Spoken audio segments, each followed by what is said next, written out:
ദൈവത്തിൻ്റെ അതിശ്രേഷ്ഠമായ നാമം മഹത്വപ്പെടട്ടെ. അഭിവന്യ ഡോക്ടർ സക്കറിയ മാർ തെയോഫിലോസ് തിരുമേനി, അഭിവന്യ ഡോക്ടർ യുഹാനൻ മോർ ക്രിസോസ്റ്റമോസ് തിരുമേനി, വന്യ ശ്രേഷ്ഠ റംബാച്ചൻ, വന്യ വൈദികരെ, സെമിനാരി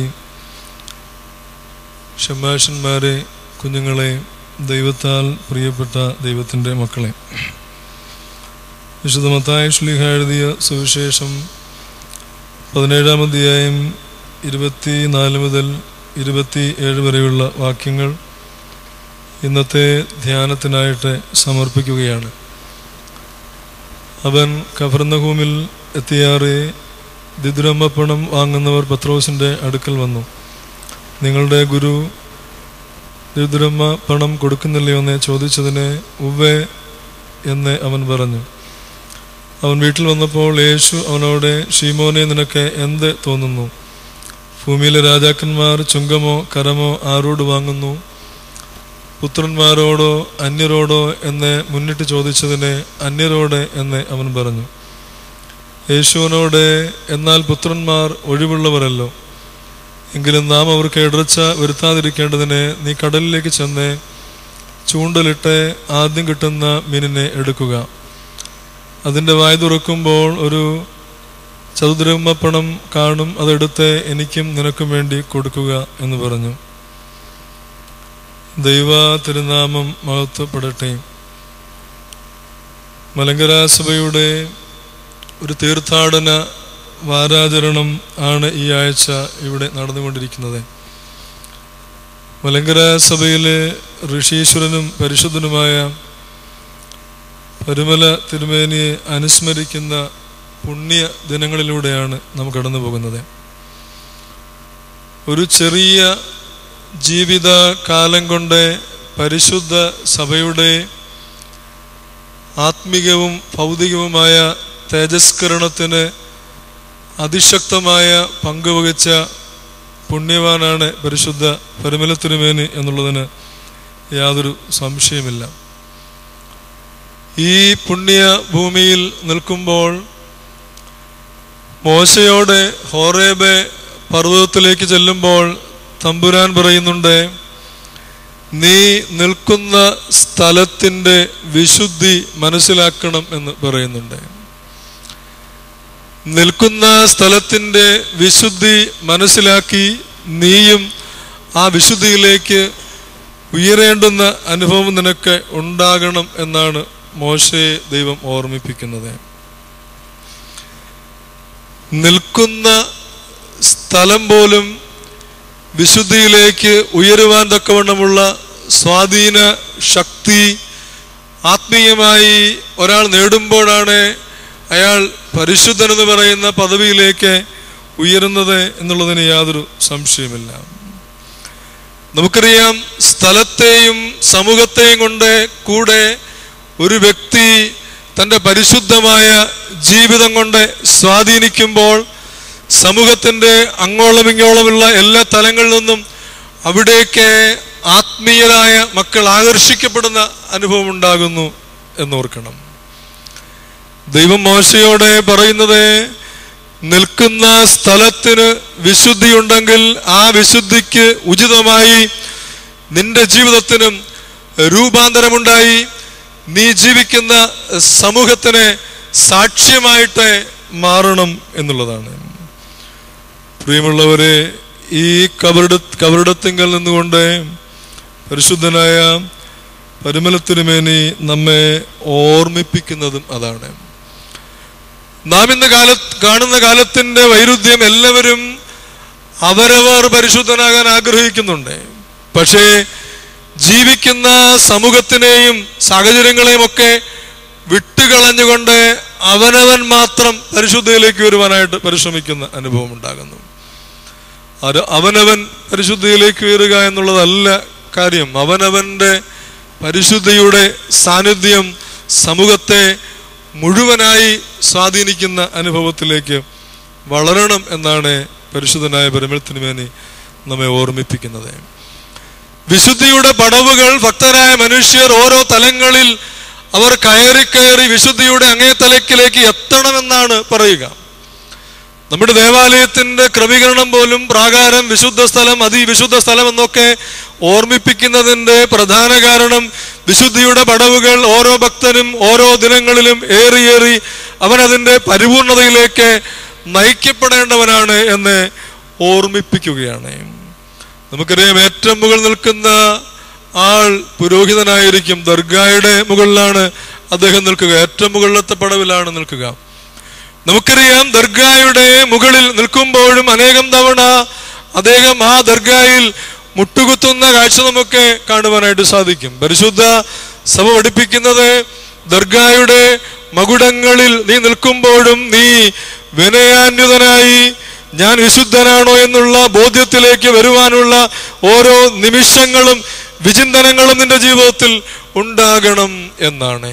പടവുകൾ അങ്ങേയറ്റം ചെല്ലുന്നതിലുള്ള കാര്യമല്ല ഓർമ്മിപ്പിക്കുന്നത്. പടവുകളിൽ അങ്ങേയറ്റം ചെല്ലുമ്പോൾ ആ പടവുകളിലൊന്ന് മുട്ടുകുത്തുവാനുള്ള, തലകുനിക്കുവാനുള്ള ഒരു താഴ്മയുടെ അനുഭവം കൂടെ അവിടെ വരണമെന്ന് ഓർമ്മിപ്പിക്കുന്ന അനുഭവം കാണുവാനായിട്ട് സാധിക്കും.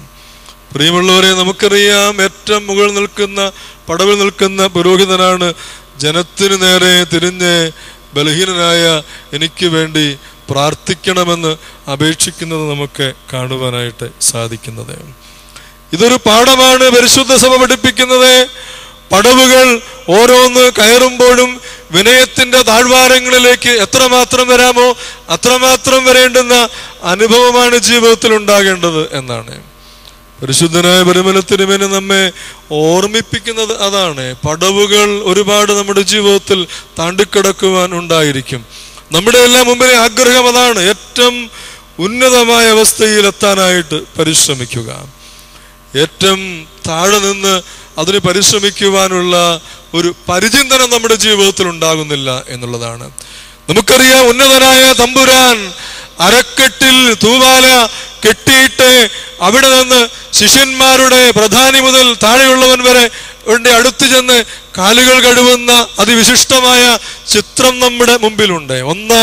ഒന്നാമൻ ദാസനാകണമെന്നും ഏറ്റവും മുമ്പിൽ നിൽക്കാൻ ആഗ്രഹിക്കുന്നവൻ ശുശ്രൂഷകനാകണമെന്നുമൊക്കെ പഠിപ്പിക്കുന്ന പാഠമാണ് പ്രിയമുള്ളവരെ പരിശുദ്ധിയിലേക്ക് നമുക്ക് വളരുവാനുള്ള ഏറ്റവും ശ്രേഷ്ഠമായ മാർഗം.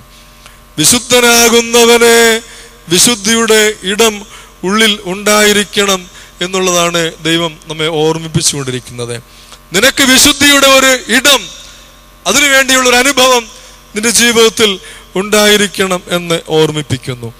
നമുക്കറിയാം, യേശു തമ്പുരാന്റെ അടുത്ത് ഒരു ചെറുപ്പക്കാരൻ വരുന്നുണ്ട്, യേശുവിനെ പിൻപറ്റുവാൻ ആഗ്രഹം പ്രകടിപ്പിച്ചുകൊണ്ട്. അപ്പോൾ യേശു അവനെ നോക്കിയിട്ട് അത് കഴിഞ്ഞിട്ടാണ് യേശു കുറച്ച് കഴിയുമ്പോൾ പറയുന്നത്, എന്താണ് എന്നെ പിൻപറ്റുവാൻ ആഗ്രഹിക്കുന്നവരുടെ ഉള്ളിൽ മനുഷ്യപുത്രന് തലചായ്ക്കാൻ ഇടമില്ലാത്ത അനുഭവമാണ് ഉള്ളത് എന്നത്. ഒരു കവി എഴുതിയത് ഇങ്ങനെ വായിക്കുവാനായിട്ടിടയായി. അദ്ദേഹം എഴുതിയത് ഇങ്ങനെയാ: ആ ചെറുപ്പക്കാരന്റെ ഉള്ളിലേക്ക് യേശു തമ്പുരാൻ നോക്കിയിട്ട് അവനോട് പറയുകയാണ്, മോഹസർപ്പങ്ങൾക്ക് മാളമുണ്ടാകുമ്പോൾ, ആസക്തി പറവയ്ക്ക് മാനമുണ്ടാകുമ്പോൾ, മാനവപുത്രന് തലയൊന്ന് ചായ്ക്കുവാൻ ഹൃത്തടം തേടുവാനാമോ എന്നാണ്.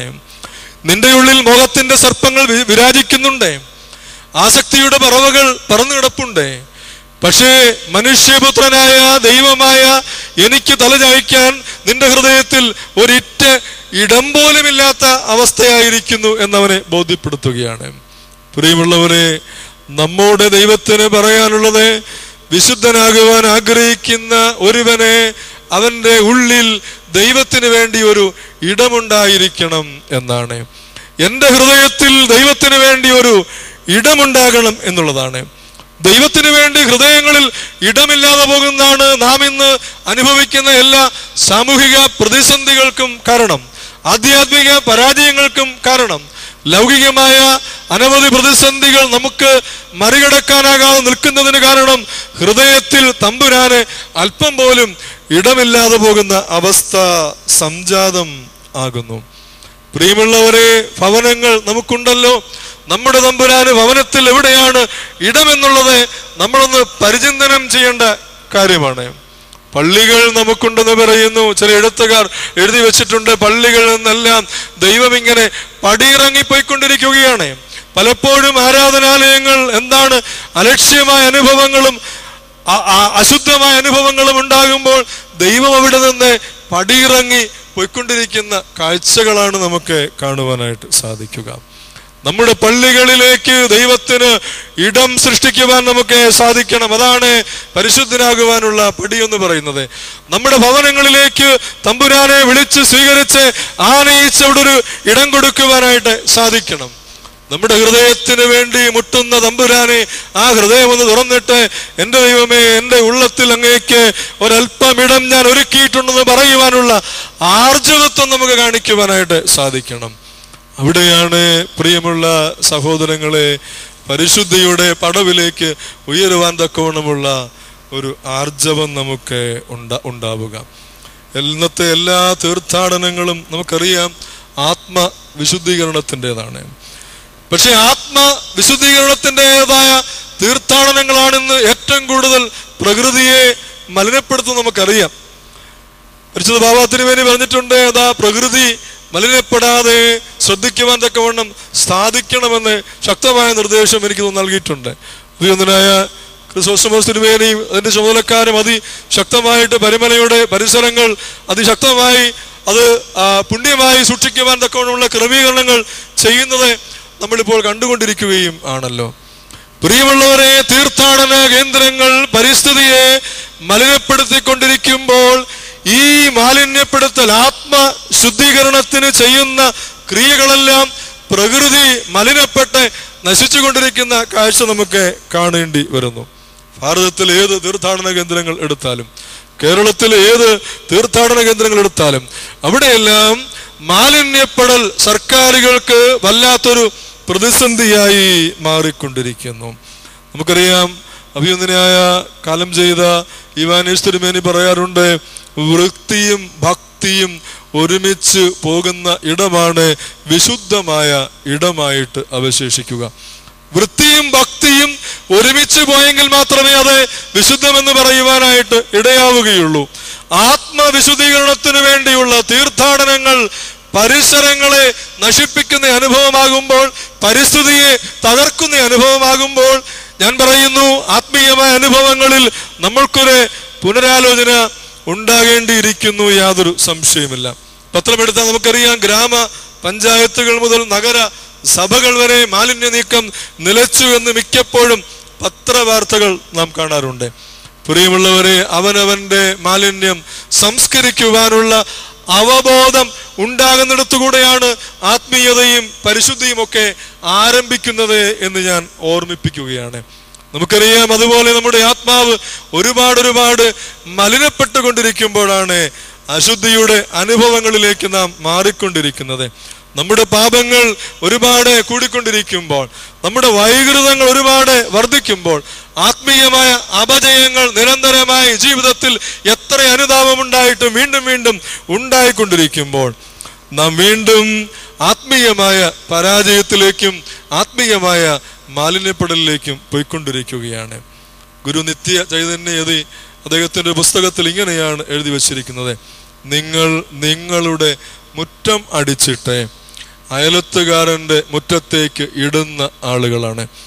നിങ്ങൾ നിങ്ങളുടെ മുറ്റം അടിച്ചിട്ട് അയലത്തുകാരന്റെ മുറ്റത്തേക്ക് ഇടുന്ന ആളുകളാണ്. ഗുരു പറഞ്ഞത് ആക്ഷരികമായി ഒരാൾ അല്ലെങ്കിൽ ഒരു കുടുംബം അങ്ങനെ ചെയ്യുന്നു എന്നതല്ല. ആത്മീയമായ ജീവിതത്തിൽ അപജയങ്ങൾ സംഭവിക്കുവാൻ കാരണം, പരാജയങ്ങൾ സംഭവിക്കുവാൻ കാരണം, പരിശുദ്ധി നഷ്ടപ്പെടുവാൻ കാരണം അവനവന്റെ മാലിന്യങ്ങൾ മറ്റുള്ളവരിലേക്ക് ഏൽപ്പിച്ച് അത് കുടുംബത്തെയും സമൂഹത്തെയും എല്ലാം തന്നെ ശുദ്ധീകരണത്തിന് പകരം മാലിന്യപ്പെടുത്തുന്ന അനുഭവമുണ്ടാകുന്നു എന്നാണ് അദ്ദേഹം ഓർമ്മിപ്പിക്കുന്നത്. പ്രിയമുള്ളവരെ, നമുക്കറിയാം, മാതാപിതാക്കൾ എത്ര തിന്മപ്പെട്ട അനുഭവങ്ങളാണ് തങ്ങളുടെ കുഞ്ഞുങ്ങൾക്ക് പകർന്നു കൊടുക്കുന്നത് എന്നുള്ളത് ഓരോ കുഞ്ഞുങ്ങളും വളർന്നു വരുന്ന രീതി കാണുമ്പോൾ നമുക്ക് മനസ്സിലാകും. അവിടെയാണ് മാതാവും പിതാവും തങ്ങളിൽ അവശിപ്തമായ മാലിന്യങ്ങൾ തങ്ങളുടെ കുഞ്ഞുങ്ങളെ കൂടെ പങ്കുവെച്ച് അവരുടെ ആത്മാവിനെ കൂടെ നഷ്ടപ്പെടുത്തിക്കൊണ്ടിരിക്കുന്ന അനുഭവം ഉണ്ടാകുന്നു. ഗുരുക്കന്മാർ നമുക്കറിയാം വികലമായ പാഠങ്ങൾ നൽകി ശിഷ്യന്മാരെ അവരുടെ ആത്മീയതയെ, അവരുടെ ആധ്യാത്മികതയെ, അവരുടെ പ്രകാശത്തെ നഷ്ടപ്പെടുത്തി കളയുന്ന കാഴ്ചകൾ നമുക്ക് കാണുവാനായിട്ട് കഴിയും. ഇവിടെയും ഗുരുക്കന്മാർ മാലിന്യങ്ങൾ മറ്റുള്ളവരിലേക്ക് പകരുന്ന അനുഭവമായിട്ട് മാറുന്നില്ല എന്ന് ആലോചിച്ച് നോക്കണം. രാഷ്ട്രീയ നേതൃത്വങ്ങൾ അണികളെ അക്രമത്തിനും അഴിമതിക്കും പ്രേരിപ്പിച്ച് നമുക്കറിയാം കൂടുതൽ കൂടുതൽ മാലിന്യപ്പെട്ട അനുഭവങ്ങളിലേക്ക് മേലെ തട്ട് മുതൽ താഴെ തട്ട് വരെ ആകുമ്പോൾ സാമൂഹികമായ പരിശുദ്ധി കൂടെ അവിടെ നഷ്ടപ്പെട്ടു പോവുകയാണ് എന്നുള്ളതിന് യാതൊരു സംശയമില്ല. ആധ്യാത്മിക നേതാക്കന്മാർ വിശ്വാസികളെ സ്വാർത്ഥപരമായിട്ട് ഉപയോഗിക്കുകയും സുവിശേഷ ദൗത്യത്തിന് വിരുദ്ധമായി അവരെ അണികളായി നിലനിർത്തി അവരെ ആനയിക്കുകയും ചെയ്യുമ്പോൾ അവിടെയും തമ്പുരാൻ പറഞ്ഞ സുവിശേഷ ദൗത്യങ്ങൾക്ക് അപ്പുറമായ മാലിന്യപ്പെടൽ വല്ലാതെ ആധ്യാത്മികതയിൽ സംഭവിച്ചു കൊണ്ടിരിക്കുന്നു എന്നുള്ളതിന് യാതൊരു സംശയമില്ല. മാലിന്യപ്പെട്ട അനുഭവങ്ങളെല്ലാം മാറ്റി വിശുദ്ധനാകുവാനാണ് ദൈവം നമ്മെ വിളിച്ചിരിക്കുന്നത്, യാതൊരു സംശയമില്ല. പരിശുദ്ധനായ പരിമല തിരുമേനിയുടെ സഹവാസം കൊണ്ട് ഈ പുണ്യഭൂമി പരിശുദ്ധമാകുന്നു. മലങ്കരയിൽ അങ്ങോളം ഇങ്ങോളമുള്ള എല്ലാ മക്കളും ഈ പുണ്യഭൂമിയിലേക്ക് വരുന്നു എന്ന് വെച്ചാൽ മാലിന്യ മുക്തമായ ഒരു ജീവിതം ഈ ലോക ജീവിതത്തിൽ അദ്ദേഹം നയിച്ചു എന്നുള്ളത് കൊണ്ടാണെന്ന് യാതൊരു സംശയമില്ല. പ്രിയമുള്ളവരെ, ധ്യാന വിഷയമായി എടുത്തത് തമ്പുരാനോട് നികുതി പിരിക്കുവാൻ വേണ്ടി വന്നവർ പത്രോസിനെ കാണുമ്പോൾ യേശുതമ്പുരാൻ പറയുന്നുണ്ട്, ഇടർച്ച വരുത്താതിരിക്കേണ്ടതിന് നീ കടലിൽ പോയി ചൂണ്ടലിടുക, അവിടെ നിനക്ക് ഒരു മത്സ്യത്തിന്റെ വായിൽ നിന്ന് 2 ദ്രഹ്മ കിട്ടും, അതെ നീ എനിക്കും നിനക്കും വേണ്ടി കൊടുക്കുക എന്നാണ് നമുക്ക് കാണുവാനായിട്ട് കഴിയുന്നത്. നമുക്കറിയാം ചോദ്യവുമായി പത്രോസിന്റെ മുമ്പിലാണ് ഈ മനുഷ്യർ ചെല്ലുന്നത്. നിങ്ങളുടെ ഗുരു എന്തുകൊണ്ട് നികുതി കൊടുക്കുന്നില്ല എന്നുള്ള ചോദ്യവുമായിട്ടാണ് വരുന്നത്. യേശു പത്രോസിനോട് പറയുകയാണ്, പത്രോസേ, അനേക ചോദ്യങ്ങൾ ഈ ലോക ജീവിതത്തിൽ നീ അഭിമുഖീകരിക്കാനിരിക്കുകയാണെന്ന് യേശു തമ്പുരാൻ ബോധ്യപ്പെടുത്തുകയാണ്. നമുക്കറിയാം പിറന്ന് വീഴുന്ന മുതൽ പ്രാണൻ വെടിയുന്നവരെയും അനേകം ചോദ്യങ്ങൾക്ക് ഉത്തരം കണ്ടെത്തുവാനായിട്ട് പരക്കം പായുന്ന ഒരു ജീവിതമാണ് മനുഷ്യന്റെ ഭൗതിക ജീവിതം. ഉത്തരം കിട്ടിയും കിട്ടാതെയും ഒക്കെ ഈ ലോകത്ത് നിന്ന് ഈ ജീവിതം വേർപെടുമ്പോൾ നമുക്കറിയാം തമ്പുരാന്റെ അടുത്ത് നിർത്തുമ്പോൾ അവിടെ ഒരു ചേർത്ത് നിൽപ്പുണ്ട്. വലത്തേക്കും ഇടത്തേക്കും മാറ്റി നിർത്തിയിട്ട് ചില ചോദ്യങ്ങൾ തമ്പുരാൻ നമ്മോട് ചോദിക്കുമ്പോൾ നമുക്കറിയാം ഉത്തരമില്ലാത്തവരായിട്ട് മാറേണ്ടുന്ന അനുഭവം പലപ്പോഴും ഉണ്ടാകേണ്ടി വരും. നമുക്കറിയാം ഈ ലോക ജീവിതത്തില് ചിലതിന് ഉത്തരമില്ലെങ്കിൽ നമുക്ക് പ്രശ്നമില്ല. പക്ഷേ ദൈവസന്നിധിയിലെ ചോദ്യങ്ങൾക്ക് ഉത്തരമില്ലെങ്കിൽ വല്ലാത്ത ദുരന്തമായിരിക്കും, ആത്മീയമായ പരാജയമായിരിക്കും നമ്മുടെ ജീവിതത്തിൽ സംഭവിക്കുവാൻ പോകുക എന്നുള്ളതിന് യാതൊരു സംശയമില്ല. പത്രോസിനോട് യേശു പറയുകയാണ്, പത്രോസേ, മണവാളൻ കൂടെയുള്ളപ്പോൾ നിനക്ക് ചോദ്യങ്ങളെ വലുതായിട്ട് അഭിമുഖീകരിക്കേണ്ടി വരുന്നില്ല. പക്ഷേ മണവാളൻ നഷ്ടപ്പെടുമ്പോൾ നിന്റെ ജീവിതത്തിൽ ഇനി അനേകം ചോദ്യങ്ങൾ നീ സ്വീകരിക്കേണ്ടവനാണ്, ഉത്തരം പറയേണ്ടവനാണ്, അവിടെ അതിശക്തമായിട്ട് നിലനിൽക്കേണ്ടവനാണ് എന്ന് ബോധ്യപ്പെടുത്തുകയാണ്. യേശു പത്രോസിനെ പഠിപ്പിക്കുകയാണ്. ലൗകികമായ ജീവിതത്തിൽ പത്രോസിന് അനേകം ചോദ്യങ്ങൾ നേരിടേണ്ടതായിട്ട് ഉണ്ട്. യേശു പറയുന്നു, നീ കടലിൽ പോയി ചൂണ്ടലിടുമ്പോൾ നിനക്കൊരു മത്സ്യത്തെ കിട്ടും എന്നാണ് പറയുക. നമുക്കറിയാം പഴയ പുതിയ നിയമകാലത്തെ സഭ മുതൽ മത്സ്യമെന്ന് പറയുന്നത് ആരാധനയെ സൂചിപ്പിക്കുന്ന അനുഭവമാണ് കാണുവാനായിട്ട് സാധിക്കുക. യേശു പറയുന്നത്, പത്രോസേ, നിനക്ക് അനേകം ചോദ്യങ്ങൾ നേരിടുവാനുണ്ട്. പക്ഷേ ഞാൻ പറയുകയാണ്, നീ ചോദ്യങ്ങൾ നേരിടുന്നുവെങ്കിൽ, അതിനെ ഉത്തരം കണ്ടെത്തണമെങ്കിൽ, സുധീരമായി നിനക്ക് മുന്നോട്ട് പോകണമെങ്കിൽ നിന്റെ ആരാധന സുശക്തമായി നിലനിർത്തണമെന്നാണ് തമ്പുരാൻ പത്രോസിനെ പഠിപ്പിക്കുവാനായിട്ട് പോകുന്നത്. മത്സ്യമാരാധനയുടെ അടയാളമായിട്ട് പുതിയ നിയമസഭയിലെ അനുഭവങ്ങൾ കാണുന്നുവെങ്കിൽ, നമ്മൾക്കിന്ന് കാണുവാൻ സാധിക്കുന്നുവെങ്കിൽ, ആരാധന അതിശക്തമായ സമൂഹത്തിന് മാത്രമേ ദൈവസന്നിധിയിൽ അനുഗ്രഹീതമായി മുന്നോട്ട് പോകുവാനായിട്ട് സാധിക്കുകയുള്ളൂ. നമുക്കറിയാം ഇന്ന് ആരാധന മാറിപ്പോകുന്നതാണ് കാണുവാനായിട്ട് സാധിക്കുക. ആരാധന മാറിപ്പോകുന്നതാണ് നാം ജീവിക്കുന്ന സമൂഹത്തിലെ പ്രതിസന്ധികൾക്ക് കാരണമായിട്ട് മാറുന്നത്. സൃഷ്ടാവിനെ വിട്ട് സൃഷ്ടിയെ ആരാധിക്കുന്ന ഗതികേടുകൾ നമ്മുടെ സമൂഹത്തിൽ നാം നിരന്തരമായിട്ട് കണ്ടുകൊണ്ടിരിക്കുകയാണ്.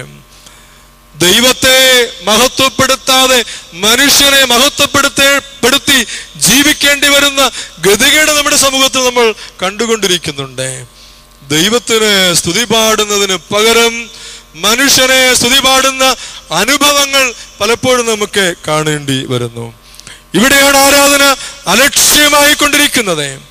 ദൈവം മഹത്വപ്പെടേണ്ടിടത്ത്, സൃഷ്ടാവെ മഹത്വപ്പെടുത്തേണ്ടിടത്ത്, ദൈവം ആരാധിക്കപ്പെടേണ്ടിടത്ത് മറ്റു പലതും ആരാധനയ്ക്കായി, മഹത്വത്തിനായി, സ്തുതിക്കായി പരിഗണിക്കപ്പെടുന്ന അനുഭവം ഉണ്ടാകുന്നു. പ്രിയമുള്ളവരെ, നമ്മൾ ഓർക്കണം, കൊച്ചു കേരളത്തിലെ കൊച്ചിയിലും തിരുവനന്തപുരത്തും ഒക്കെ സാത്താൻ ആരാധന കടന്നു വരുന്നു എന്ന് വെച്ചാൽ, അതിനകത്ത് ക്രൈസ്തവരായ കുഞ്ഞുങ്ങൾ പോകുന്നു എന്ന് വെച്ചാൽ, നമ്മുടെ പരിസരങ്ങളിൽ തന്നെ ആശ്ചര്യമായി സാത്താന്റെ സന്നിവേശങ്ങൾ ഉള്ളതിൻ്റെ അനുഭവങ്ങളാണ് നമുക്ക് കാണുവാനായിട്ട് സാധിക്കുക.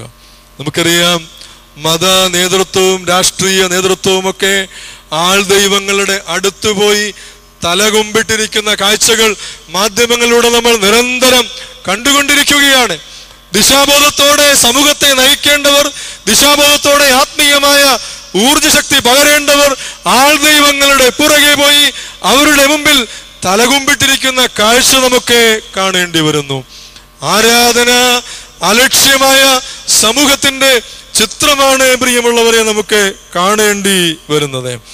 നമ്മുടെ മുമ്പിലെ പ്രതിസന്ധികൾക്ക്, നമ്മുടെ മുമ്പിലെ ആക്രമണങ്ങൾക്ക്, നമ്മുടെ മുമ്പിലെ അധിക്ഷേപങ്ങൾക്ക് ഉത്തരം നൽകാൻ ശരിയായ ആരാധനയ്ക്ക് കഴിയൂ എന്നാണ് പിതാക്കന്മാർ നമ്മെ ഓർമ്മിപ്പിച്ചത്. അത്രയൊന്നും സൗകര്യമായ സുഭിക്ഷമായ ജീവിത സൗകര്യങ്ങളിൽ ആയിരുന്നില്ല അവർ ജീവിച്ചത്.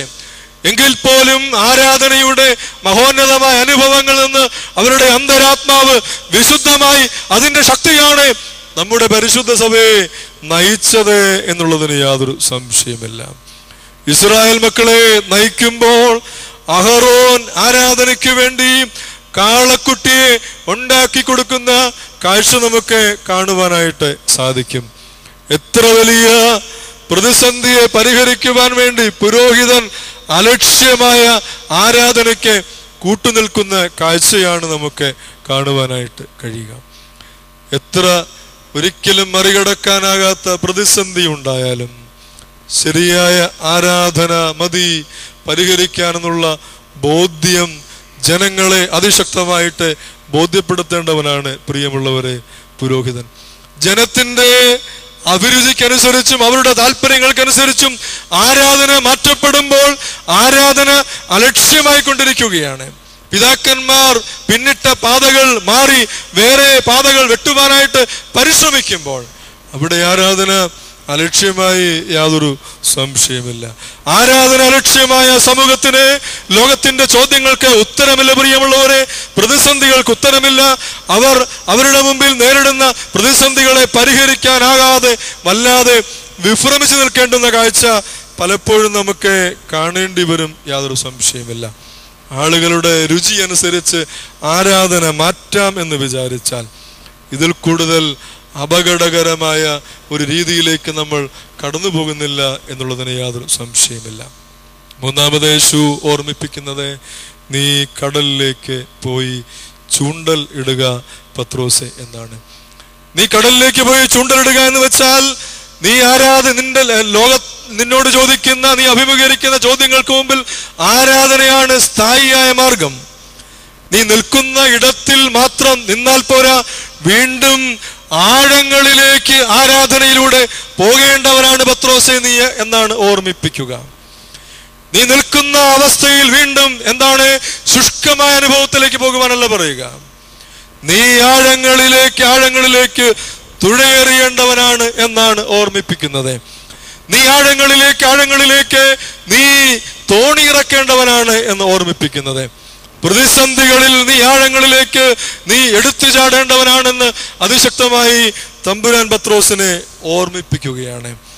ഇന്ന് നമുക്കറിയാം, ഉപരിപ്ലവമായ തലങ്ങളിൽ നിന്ന് ആരാധിക്കുവാൻ താല്പര്യമുള്ള സമൂഹമായി പലപ്പോഴും പാരമ്പര്യ സഭകൾ എന്ന് പറയുന്ന നമ്മൾ പോലും അങ്ങനെ മാറിക്കൊണ്ടിരിക്കുന്ന സാഹചര്യമാണ്.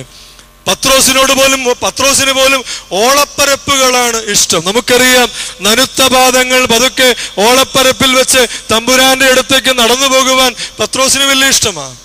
ആ പത്രോസിനോട് തമ്പുരാൻ പറയുന്നത്, നീ ആഴത്തിലേക്ക് നിന്റെ ആരാധനയെ, നിന്റെ ജീവിതത്തെ, നിന്റെ സുവിശേഷത്തെ, നിന്റെ ദൗത്യത്തെ ക്രമീകരിക്കേണ്ടവനാണെന്ന് ശക്തമായിട്ട് ഓർമ്മിപ്പിക്കുന്നു. പ്രിയമുള്ളവരെ, ഉപരിപ്ലവമായ ആത്മീയതയിൽ സന്തോഷപ്പെട്ട് ജീവിക്കുവാനല്ല ദൈവം നമ്മെ വിളിച്ചിരിക്കുന്നത്.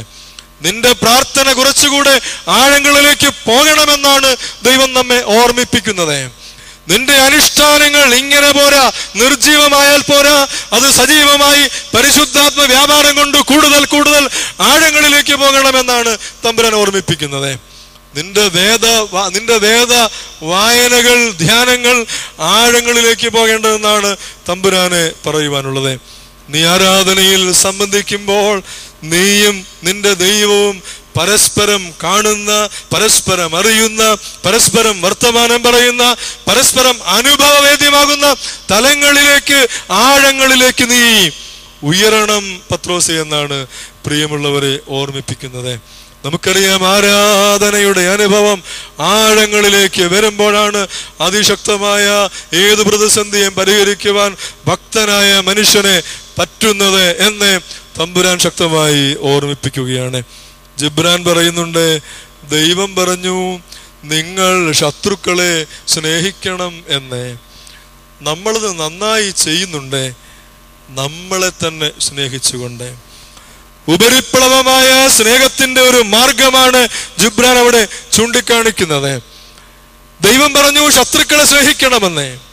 നമ്മളത് നന്നായി ചെയ്യുന്നുണ്ട്, നമ്മെ തന്നെ സ്നേഹിച്ചുകൊണ്ട്. പ്രിയമുള്ളവരെ, നാം ഇന്ന് ജീവിക്കുന്ന സമൂഹത്തിലെ സ്നേഹബന്ധങ്ങൾ പോലും, സ്നേഹ ജീവിതങ്ങൾ പോലും ആഴങ്ങളിലേക്ക് പോകാത്തതിന് കാരണം ആരാധനയില്ല, അതുമല്ലെങ്കിൽ എന്താണ്, ഉപരിപ്ലവമായ അനുഭവത്തിൽ അത് നിലനിൽക്കുന്ന അനുഭവം മാത്രമേ ഉള്ളൂ.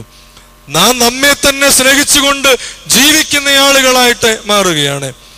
നമ്മെ സ്നേഹിക്കുന്നവരെ മാത്രം സ്നേഹിച്ചുകൊണ്ട് ജീവിക്കുന്ന ആളുകളായിട്ട് മാറുകയാണ്. തമ്പുരാൻ എത്ര ഉദാത്തമായ മാതൃകകളാണ് കാണിച്ചു തന്നിട്ടുള്ളത്. നിന്നെ വിരുന്നിന് ക്ഷണിക്കാൻ പാകമില്ലാത്തവനെയാണ് നീ വിരുന്നിനെ വിളിക്കേണ്ടത്. നിന്റെ ശത്രുവിനെയാണ് നീ സ്നേഹിക്കേണ്ടത്. നിനക്കൊരു വേള പോലും സ്നേഹം പങ്കിടാത്ത ഒരുവന് വേണ്ടി വേണം നീ സ്നേഹം പങ്കിടുവാനെന്ന് ഓർമ്മിപ്പിക്കുകയാണ്. ഇങ്ങോട്ട് ഒന്നുമില്ലെങ്കിലും അങ്ങോട്ട് എല്ലാം കൊടുക്കുന്ന അനുഭവമാണ് പ്രിയമുള്ളവരെ യഥാർത്ഥമായ ആരാധനയിലൂടെ ഉത്ഭൂതമാകുന്ന ആഴത്തിലുള്ള സ്നേഹം. ആരാധന ആഴമല്ലാതാകുമ്പോഴാണ് ഹൃദയ ബന്ധങ്ങളിൽ സ്നേഹത്തിന്റെ ആഴം നഷ്ടപ്പെടുന്നത് എന്നുള്ളതിന് യാതൊരു സംശയമില്ല. സ്നേഹത്തിന്റെ ആഴം ഉണ്ടാകുമ്പോഴാണ് കുടുംബങ്ങൾ ആഴമുള്ള സ്നേഹബന്ധത്തിന്റെ കെട്ടിപ്പടുക്കലുകളായിട്ട് മാറുക. ആഴങ്ങളുടെ അനുഭവങ്ങളിലേക്ക് പോകൂ പത്രോസേ എന്നാണ് തമ്പുരാൻ വിളിക്കുന്നത്. നിന്റെ മുമ്പിലെ ചോദ്യങ്ങളെ നീ അഭിമുഖീകരിക്കാൻ നീ ആരാധനയിലേക്ക് പോകണം. നീ ആരാധനയിലേക്ക് പോയാൽ മാത്രമല്ല ആഴത്തിലുള്ള ആരാധനയിലേക്ക് പോകണം എന്നാണ് തമ്പുരാൻ ഓർമ്മിപ്പിക്കുന്നത്. നമുക്കറിയാം, യേശു പറയുന്നു, നീ മത്സ്യത്തിൻ്റെ വായിൽ നിന്ന് നിനക്ക് 2 ദ്രഹ്മ കിട്ടും, അതെനിക്കും നിനക്കും വേണ്ടി കൊടുക്കുക എന്ന് പറയുകയാണ്. ആരാധന ആഴങ്ങളിലേക്ക് പോകുമ്പോൾ നിനക്ക് കണ്ടെത്താവുന്ന 2 ദ്രഹ്മയെ പറ്റിയാണ് തമ്പുരാൻ പറയുക. ഒന്ന്, നീ നിന്റെ ആത്മാവിനെ നേടുക എന്നാണ് ഒന്നാമത്തെ ദ്രഹ്മ. 2, നീ ദൈവത്തിന്റെ ആത്മാവിനെ തേടുക എന്നാണ്. ആത്മാവിനെ നേടുന്നതും ആത്മാവിനെ തേടുന്നതുമാണ് പത്രോസേ ആരാധനയുടെ ആഴങ്ങളിലേക്ക് നീ പോകുമ്പോൾ നിനക്ക് കിട്ടുവാൻ പോകുന്ന 2 ദ്രഹ്മ എന്നാണ് ദൈവം പറയുന്നത്. ദൈവത്തിന്റെ പരിശുദ്ധാത്മാവ് കൊണ്ട് അവനവന്റെ ആത്മാവിനെ വിശുദ്ധീകരിക്കുവാനുള്ള, അവനവന്റെ ആത്മാവിനെ കൂടുതൽ കണ്ടെത്തി ഉയർത്തുവാനുള്ള അനുഭവങ്ങളിലേക്ക് വളരണമെന്നാണ് ദൈവം നമ്മെ ഓർമ്മിപ്പിക്കുന്നത്. പ്രിയമുള്ളവരെ, നിന്റെ കയ്യിൽ 2 ദ്രഹ്മകളാണ് വേണ്ടതെന്ന് പറയുമ്പോൾ നമ്മൾ ആലോചിക്കണം, നമ്മുടെ കയ്യിൽ എന്താണ് ഉള്ളത്? ദൈവത്തിന്റെ കർത്തൃമേശയിൽ നിന്ന് ഇരുട്ടിലേക്ക് നിരാശനായി മടങ്ങിപ്പോയ യൂദയെ പോലെ ഒറ്റുകൊടുക്കലിന്റെ, വഞ്ചിക്കലിന്റെ, കുറ്റപ്പെടുത്തലിന്റെ, ആക്രമിക്കലിന്റെ, ജീവനെടുക്കലിന്റെ, ആത്മീയത നഷ്ടപ്പെട്ടവന്റെ, യഥാർത്ഥ സംബന്ധം നഷ്ടപ്പെട്ടവന്റെ വെള്ളിക്കാശുകളുമായിട്ടാണ് നാം ഇന്ന് ജീവിക്കുന്നത് എന്നുള്ളതിന് യാതൊരു സംശയമില്ല. പത്രോസിനോട് പറയുന്നത്, നിനക്ക് നിന്റെ പണസഞ്ചിയിൽ ഒന്നും ആവശ്യമില്ല, ഈ 2 ദ്രഹ്മ മാത്രം മതി. പക്ഷേ ഇവിടെ നമ്മൾ ഇന്ന് തേടിക്കൊണ്ടിരിക്കുന്നത് ഇങ്ങനെയുള്ള വെള്ളിക്കാശുകളാണ് എന്നുള്ളതിന് യാതൊരു സംശയമില്ല. ഈ വെള്ളിക്കാശുകൾ ഇന്നും സമൂഹത്തിൽ അന്യായങ്ങൾ ചെയ്തുകൊണ്ടിരിക്കുകയാണ്, സമൂഹത്തിൽ വഞ്ചന ചെയ്തുകൊണ്ടിരിക്കുകയാണ്, കൊലപാതകങ്ങൾ ചെയ്തുകൊണ്ടിരിക്കുകയാണ്, ജീവിതത്തിൽ പ്രതിസന്ധികൾ സൃഷ്ടിച്ചുകൊണ്ടിരിക്കുന്ന അനുഭവമാണ് നമുക്ക് കാണുവാനായിട്ട് കഴിയുന്നത്. എത്രയെത്ര സംഘർഷങ്ങൾ പരിഹരിച്ചാലും വീണ്ടും സംഘർഷങ്ങൾ മുമ്പിലേക്ക് വരികയാണ്. പരിഹരിച്ചാലും വീണ്ടും പരിഹരിക്കപ്പെടാനാകാതെ സംഘർഷങ്ങൾ കൂടി വരുന്ന അനുഭവം ഉണ്ടാകുന്നത് ദ്രഹ്മയ്ക്ക് പകരം വെള്ളിക്കാശുകൾ നമ്മുടെ ജീവിതത്തിൽ കൂടി വരുന്നു എന്നുള്ളതാണ് എന്ന് യാതൊരു സംശയമില്ല. നമ്മൾ ആലോചിക്കണം, എൻ്റെ വീട്ടിൽ എന്തുകൊണ്ട് സമാധാനമില്ല, എനിക്ക് സ്വസ്ഥതയില്ല, പ്രതിസന്ധികൾ കൂടുന്നു, എത്ര അധ്വാനിച്ചിട്ടും, എത്ര കഷ്ടപ്പെട്ടിട്ടും, എത്ര പ്രാർത്ഥിച്ചിട്ടും, എത്ര ധ്യാനം കൂടിയിട്ടും, എത്ര ആത്മീയമായിട്ട് ഉയരാൻ പോയിട്ടും യാതൊരു ഫലവും ഉണ്ടാകുന്നില്ല. കാരണം ദ്രഹ്മ നഷ്ടപ്പെട്ടിട്ട് വെള്ളിക്കാശുകളുടെ ഭണ്ഡാകാരങ്ങളായി നമ്മുടെ ജീവിതങ്ങൾ മാറിക്കൊണ്ടിരിക്കുന്നു എന്നുള്ളത് കൊണ്ടാണ്. പ്രിയമുള്ളവരെ, ദേവാലയത്തിന്റെ ഭണ്ഡാകാരത്തിൽ പോലും അങ്ങനെയുള്ള വെള്ളിക്കാശുകളെ വേണ്ട എന്നാണ് വചനം പറയുന്നത്. എന്നിട്ടും നമ്മൾ അത്യാർത്തിയോടെ നമ്മുടെ കണ്ണുകൾ അങ്ങേക്ക് മാത്രം നീങ്ങിക്കൊണ്ടിരിക്കുന്നു എന്നുള്ള ദുരന്തമായ കാഴ്ചയിലൂടെയാണ് പ്രിയമുള്ളവരെ നമ്മൾ ജീവിച്ച് കൊണ്ടിരിക്കുന്നത്. ദൈവം പറയുന്നത്, ഈ വെള്ളിക്കാശുകൾ നീ എറിഞ്ഞു കളയുക എന്നാണ്. ഈ ദ്രഹ്മകളെ നിന്റെ 2 കൈ നീട്ടി സ്വീകരിച്ച് അതിലൂടെ നീ ആത്മീയമായിട്ട് പരിശുദ്ധമായിട്ട് വളരുവാനാണ് ഓർമ്മിപ്പിക്കുന്നത്. സച്ചിദാനന്ദൻ എന്ന് പറയുന്ന കവി നാം ജീവിക്കുന്ന സമൂഹത്തിലെ അരിഷ്ടാവസ്ഥയെ ബോധ്യപ്പെടുത്തുവാൻ വേണ്ടി അദ്ദേഹം ഇങ്ങനെ എഴുതുകയാണ്: 6-ാം ദിവസമാണ് ദൈവത്തിന് അബദ്ധം പിണഞ്ഞത്. പ്രണയമില്ലാതെ പ്രാപിക്കുകയും വിനയമില്ലാതെ പ്രാർത്ഥിക്കുകയും തിന്നാനല്ലാതെ കൊല്ലുകയും ചെയ്യുന്ന മൃഗത്തെ സൃഷ്ടിച്ച ദിവസം. പ്രണയമില്ലാതെ പ്രാപിച്ച്, വിനയമില്ലാതെ പ്രാർത്ഥിച്ച്, തിന്നാനല്ലാതെ കൊന്ന് മൃഗത്തെ പോലെ ജീവിക്കുന്ന മനുഷ്യനെ പറ്റി ഹൈന്ദവനായ ഒരു കവി അതിശക്തമായ ബോധ്യമാണ് സമൂഹത്തിന് നൽകിയത് എന്നോർക്കണം. എന്തുകൊണ്ടാണ് പ്രിയമുള്ളവരെ നമ്മുടെ സമൂഹം ഇത്രമേൽ രക്തരൂക്ഷിതമായ, ഇത്രമേൽ പാപ പങ്കിലമായ, ഇത്രമേൽ ദൈവത്തെ മറന്ന, അല്പം പോലും ദൈവ ആഭിമുഖ്യമില്ലാത്ത സമൂഹമായി മാറിക്കൊണ്ടിരിക്കുന്നത് എന്നാലോചിക്കണം. നമ്മൾ സ്വയമേവ ഒന്ന് പരിശോധിക്കണം. എൻ്റെ ദൈവമേ, എൻ്റെ ജീവിതത്തിൽ എനിക്ക് വേണ്ടാത്ത, നിന്നെ പിൻപറ്റുവാൻ എനിക്ക് തടസ്സമായിരിക്കുന്ന വെള്ളിക്കാശുകളെ എറിഞ്ഞു കളയുവാനുള്ള ആർജവത്വം എനിക്ക് നൽകണമേ എന്ന് പ്രാർത്ഥിക്കുവാനായിട്ട് സാധിക്കണം. ദൈവം നമ്മെ കൊണ്ട് ആഗ്രഹിക്കുന്നത് അതാണ്. നമുക്കറിയാം, വചനം പറയുകയാണ്, നീ ഒരു ആലയമാണ്, ദൈവം വസിക്കേണ്ടുന്ന ആലയം. തക്സാകൾ പറയുന്നു, നീ ബലിപീഠമാണ്, ദൈവം നിന്നിലൂടെയാണ് മുറിക്കപ്പെടേണ്ടത്, നിന്നിലൂടെയാണ് പങ്കുവെക്കപ്പെടേണ്ടത് എന്ന്. ചിലയിടത്ത് പറയുന്നു, നീ ബലിയാണെന്ന് പറയുന്നു. ദൈവം മാത്രം മുറിക്കപ്പെട്ടാൽ പോരാ, നീ കൂടെ മുറിക്കപ്പെടണം, നീ കൂടെ പങ്കിടപ്പെടണം, നീ കൂടെ മറ്റുള്ളവർക്ക് വ്യയം ചെയ്യപ്പെടുന്ന അനുഭവം ഉണ്ടാകണം എന്ന് ഓർമ്മിപ്പിക്കുകയാണ്.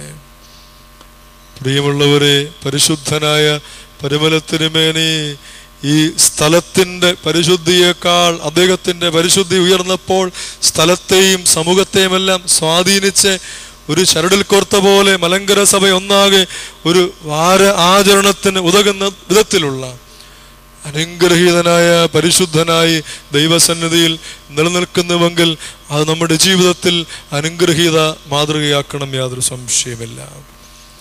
പത്രോസിനോട് പറയുന്നു, ലോകത്തിലെ ഏത് ചോദ്യങ്ങളെയും ഏത് പ്രതിസന്ധികളെയും ഏത് ഭീഷണികളെയും നീ നേരിടേണ്ടവനാണ് ആരാധനയിലൂടെ എന്ന് ദൈവം ഓർമ്മിപ്പിക്കുകയാണ്. നീ ആരാധനയിൽ അലക്ഷ്യമായും നിർജീവമായും നിന്നിടത്ത് നിൽക്കുവാനല്ല ഞാൻ പറയുന്നത്, വീണ്ടും വീണ്ടും ആഴങ്ങളിലേക്ക് പോയി ദൈവികമായ സ്നേഹത്തിൽ വളരുവാനാണ് തമ്പുരാൻ പറയുന്നത്. അവിടെ നിന്ന് നീ ആത്മീയതയിൽ ആരാധനയിലൂടെ ആഴങ്ങളിലേക്ക് പോയി നീ നിന്റെ ആത്മാവിനെ ദൈവാത്മാവിലൂടെ നേടിയെടുക്കണം. നിന്റെ ആത്മാവിനെ നേടുന്നതാണ് ഒരു ദ്രഹ്മ, ദൈവത്തിൻ്റെ ആത്മാവിനെ തേടുന്നതാണ് രണ്ടാമത്തെ ദ്രഹ്മ. പത്രോസ് നമ്മുടെ മുമ്പിൽ പങ്കുവെക്കുന്ന പാഠം ഇതാണ്. പ്രിയമുള്ളവരെ, ഈ തീർത്ഥാടന വാരാചരണം അനുഗ്രഹത്തിൻ്റെ ആരാധനയുടെ പൂർണ്ണതയിലേക്ക് പുരോഹിതൻ നമ്ര ശിരസ്കനായി പടവുകളുടെ മുമ്പിൽ നിൽക്കുമ്പോൾ പോലും നമ്ര ശിരസ്കനാകുവാൻ പോകുന്ന വിശുദ്ധിയിലേക്ക് ഉയരുവാൻ പ്രേരിപ്പിക്കുന്നതാണ്.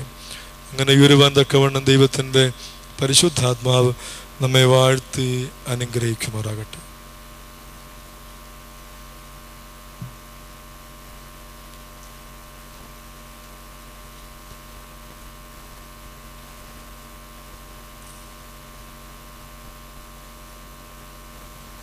ഇന്ന് വചന ശുശ്രൂഷയ്ക്ക് നേതൃത്വം നൽകിയ